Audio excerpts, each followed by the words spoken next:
ગયા છે, કોઈ દબાવવાનું નથી. હું આવું છું, નીકળી ગયો છું, બધા આવી જાવ.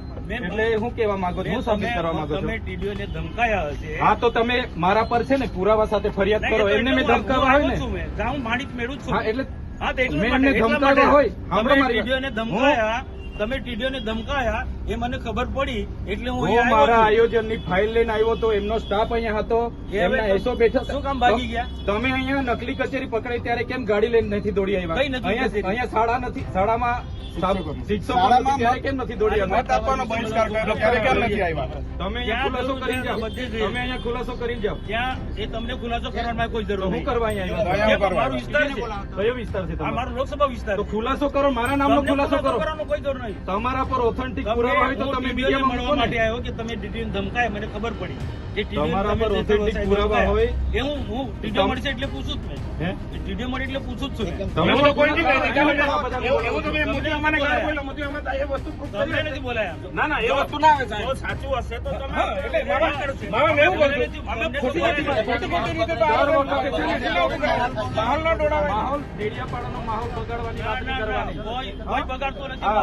ખોપ નહીં જમાવાનો.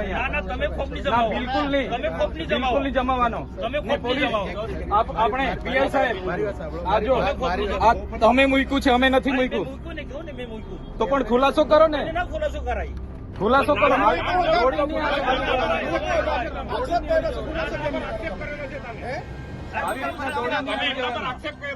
બધામાં તમે દોડીને આવી જાવ છો.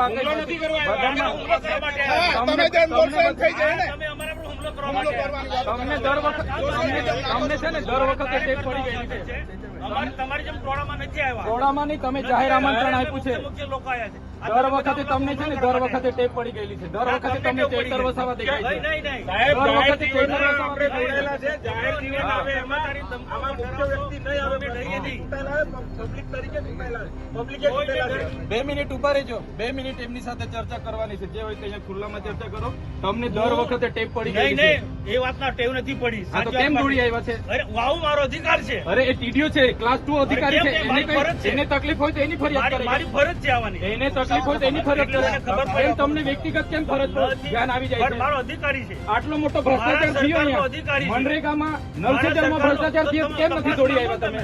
કેમ દોડી નથી આવ્યા? તપાસ માંગો તમે. તો તમારી સરકાર છે, કરાવો ને. કરાઈશું, એ બી તપાસ કરાઈશું. કમલોમાં બનાવ્યા તો નિહાળ બનાવો અહીંયા. તપાસ બધું થશે. તમે 20 કરોડના કમલોમાં બનાવ્યા તો નિહાળ બનાવો અહીંયા. બધું થશે. આવી રીતના માહોલ બગાડવા ડેડિયાપાડામાં દોડી નહીં હતા. અરે મારો વિસ્તાર છે. અમે અહીંયા બેઠા છે ધારાસભ્ય તરીકે. સભ્ય છું. એ 4 તારીખે ખબર પડે. 4 તારીખે ખબર ભાન અવડાવી દે. પડશે 4 તારીખે. હા, ખબર પડશે. દર વખતે ટેપ પડી ગયેલી છે. ખોટી ટેવ પડી. તમારા વિસ્તારમાં કર્યા કરો. મારો વિસ્તાર છે આ. વિસ્તાર વાળા આ વિસ્તાર છે મારો.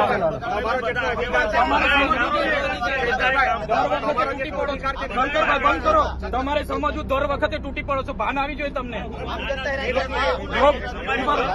હું લોકપ્રતિનિધિ છું. સાંભળો, હું ધારાસભ્ય છું.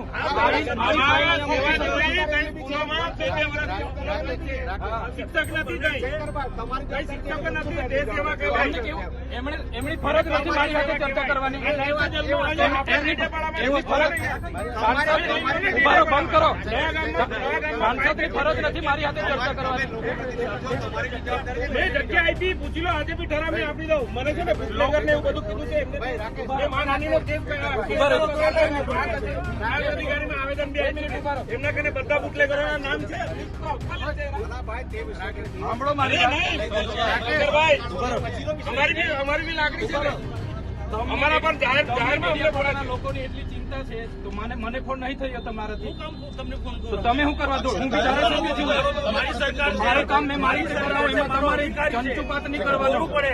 તમારે જરા બી અહીંયા ચંચુપાત નહીં જોઈએ. આ તમને કહી દીધું. બંધ કર ભાઈ તું.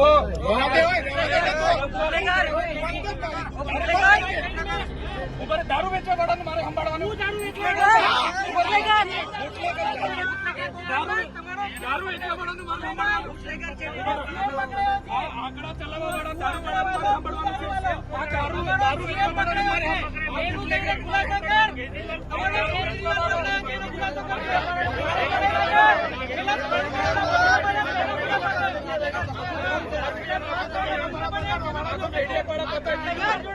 દારૂ વેચી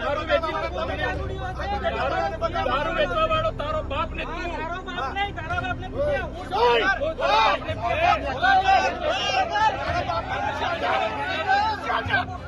દારૂ વેચવા વાળાને સાંભળે છે આ દારૂ વેચવા વાળાને સમજાવો. દારૂ વેચવા વાળાને સમજાવો. કોણ? સાવકાર છું, બોલો. અરે મેં એના જેવા દારૂ નથી વેચતો. ડી ક્વોલિટી નો દારૂ મેં નથી વેચતો. ડી ક્વોલિટી નો દારૂ મેં નથી વેચતો. મારે કોઈ આગળ ધંધા એ દારૂ વેચવા વાળાને બુટલેગર ને લઈ ફરો છો, શરમ આવે? શરમ? સાંસદ થઈને બુટલેગર ને લઈ ફરો છો, ડૂબી મરો. અહીંયા આંકડાના ધંધા કરવા વાળા લઈ ફરો છો, ડૂબી મરો. બતાવો પૈસા કઈથી લાવ્યો? બુટલેગર ને લઈ ફરો છો. MLA છું, પગાર છે મારો 1.5 લાખ રૂપિયા. અમને પૂછી લો. તારા જેવો બુટલેગર નથી. ડી ક્વોલિટીનો દારૂ વેચીને બંગલા બાંધ્યા છે સાલા. વિસ્તારમાં લાગે છે તારા જેવી તો બહુ ટોપી આવી ગઈ. અરે છે અમે.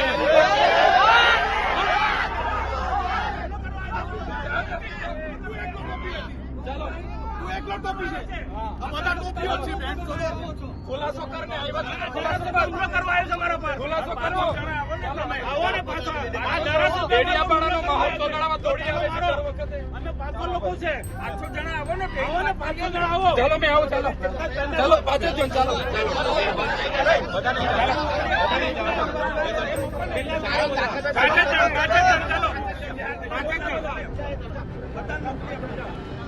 ચાલો ને, તમે તો ચર્ચા કરવા.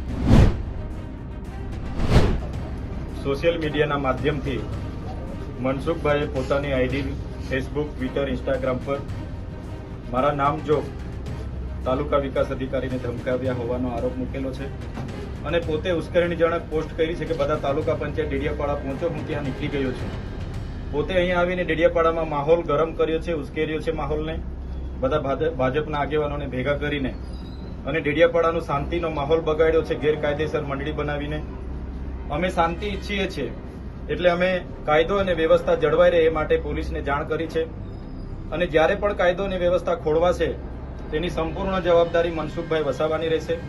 અમે અમારા તરફથી પ્રયાસો કરીએ છીએ કે અમારા જેટલા પણ ચાહકો છે, અમારા કાર્યકરો છે, અમે બધા શાંતિ, બધાને આપના માધ્યમથી બી શાંતિની અપીલ કરું છું.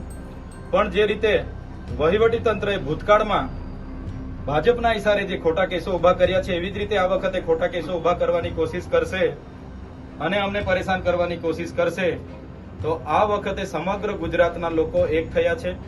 આવનાર દિવસોમાં ખોટા કેસો ઉભા થશે તે દિવસે આ જ પોલીસ સ્ટેશનમાં લાખોની સંખ્યામાં ગુજરાતના લોકો ઉપસ્થિત થશે. એની જવાબદારી પણ મનસુખભાઈની રહેશે. અમે શાંતિ ઈચ્છીએ છીએ. કાલે ઉઠીને પણ મનસુખભાઈ કહેશે કે ચૈતરભાઈ આવો આપણે બેસીએ, તો અમે 5 આગેવાનો એમની સાથે બેસીને એનો શાંતિપૂર્ણ નિકાલ થાય એ પ્રયાસો અમારા રહેશે. પણ વહીવટી તંત્ર અને પોલીસ હોય કે ભાજપના લોકો હોય એમનો ખોફ જમાવવાની કે રોપ જમાવવાની વાત કરશે તો અમે છેલ્લી પાઈ પર ઉભા છે. આવનાર દિવસોમાં અમારે ઘર્ષણમાં ઉતરવું પડશે ભાજપ સામે કે વહીવટી તંત્ર સામે, તો અમે ઉતરવા પણ તૈયાર છીએ. છતાંય આજે આપના માધ્યમથી કહેવા માંગુ છું, જેટલા અમને સહકાર મળશે એટલો સહકાર એમને પણ આપીશું. ભૂતકાળમાં જે અમને વીતી છે એ જ પુનરાવર્તન થશે તો આવનાર દિવસો ડેડિયાપાડામાં સંઘર્ષ ઉભો થશે. એટલે આપના માધ્યમથી મારા કાર્યકરો, મારા ચાહકો બધાને હું વિનંતી કરું છું કે બધા શાંતિપૂર્ણ માહોલમાં પોતપોતાના ઘરે જઈને શાંતિથી આરામ કરો. જે પણ કંઈ થશે એ ન્યાયિક રીતે આપણે વિચારીએ છીએ. આપણે સંવિધાનમાં માનવાવાળા લોકો છે. આજે તાલુકા વિકાસ અધિકારીને એક ધારાસભ્ય તરીકે 6 મહિનાના કામો નથી થયા. બધું બારોબાર એજન્સીઓ સાથે એમણે આયોજન કર્યું. 6-7% મનરેગામાં લઈ લીધા, નલ સે જલમાં લીધા. બધી યોજનાઓ કરોડો રૂપિયા, આદિ આદર્શ ગ્રામના 68 કરોડ રૂપિયા વાપરી કાઢ્યા. વિકાસશીલ તાલુકાના 3 કરોડ 90 લાખ રૂપિયા વાપરી કાઢ્યા. નાણાં પંચના વાપરી કાઢ્યા. તો કેમ તમે એજન્સીઓને અહીંયા લાવીને અમારા ગરીબોના પૈસા વાપરવા બેઠા છો? એટલા માટે જ કામ કરાવવા માટે અમારી સૂચના હતી અને આ લોકોએ ખોટી ફરિયાદમાં ઉભા કરવાની કોશિશ કરશે તો આવનાર દિવસોમાં ખૂબ મોટું આંદોલન આ વિસ્તારમાં ઊભું થશે.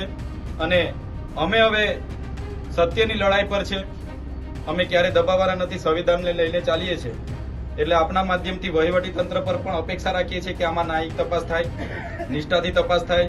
એક તરફી તપાસ થશે ને ખોટી કાર્યવાહી કે ખોટા કેસો ઉપજાવવામાં આવશે આવનાર દિવસોમાં અમે હજારોની સંખ્યામાં રોડ પર ઉતરીશું અને બધાનો સામનો કરીશું. ધન્યવાદ. જય આદિવાસી.